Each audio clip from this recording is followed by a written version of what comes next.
Hello, hi. My name is Michael Binyon. I've been a journalist on the Times newspaper, well, for more than 40 years. I'm no longer on the staff as I've officially retired, but you never really retire from being a journalist, so I'm still writing articles for the Times and for other newspapers, as well as doing some broadcasting and writing for magazines. The first time I came here was a long time ago, in 1967. It was my first job after university, and it was a contract that was made with the British Council, the cultural organization in Britain, and I came to Russia to teach English in the Pedagogical Institute in Minsk. Well, it was Belarus, of course, and I spent 9 months in the institute teaching English to the other teachers of English.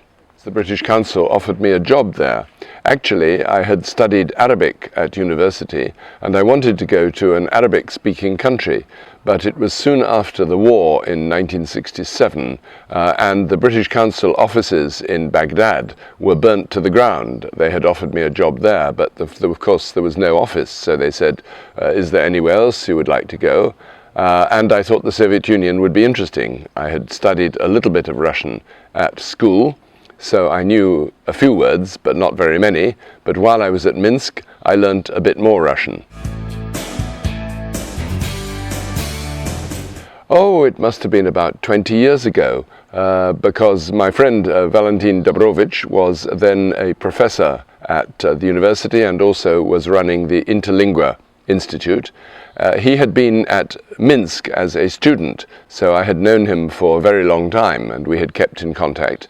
He invited me to come down to Belgorod to see the city and to give some lectures to the students at the university and at his institute, which I did, which was very enjoyable. So I came about 20 years ago and I've been here about 3 or 4 times since then.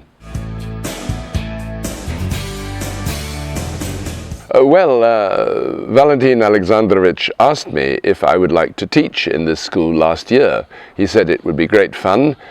He said it was a beautiful place near the river, lovely woods, very nice clear atmosphere, clean air, and that it would be relaxing and it would be very interesting for the students to hear a native speaker of English.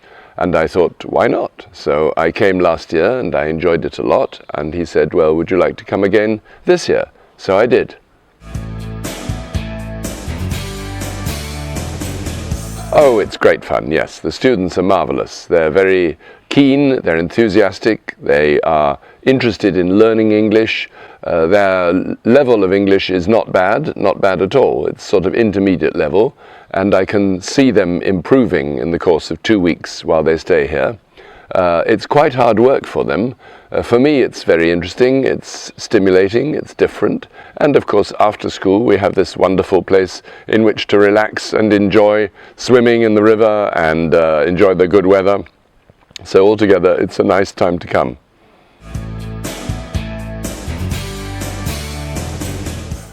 How to learn English? Well, I suppose you should work hard, learn the new words, listen to people speaking, listen to native English speakers if that's possible, try to watch films, try to practice your Russian practice your English when you have the chance.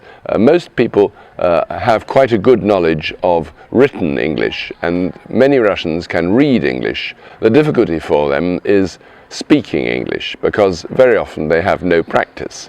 If they get the chance to travel to an English-speaking country, of course, that's very useful. You could go to Britain, of course, or America, Canada, New Zealand, Australia, well, all over the world. And then they might get a chance to hear English spoken in those countries.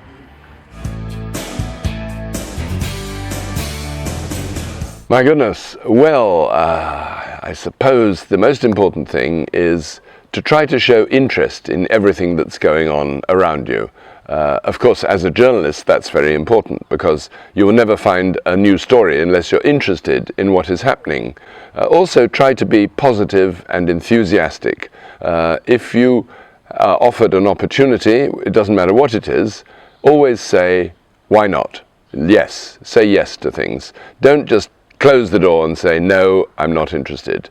Unless, of course, you've done the same thing before and you know it's stupid.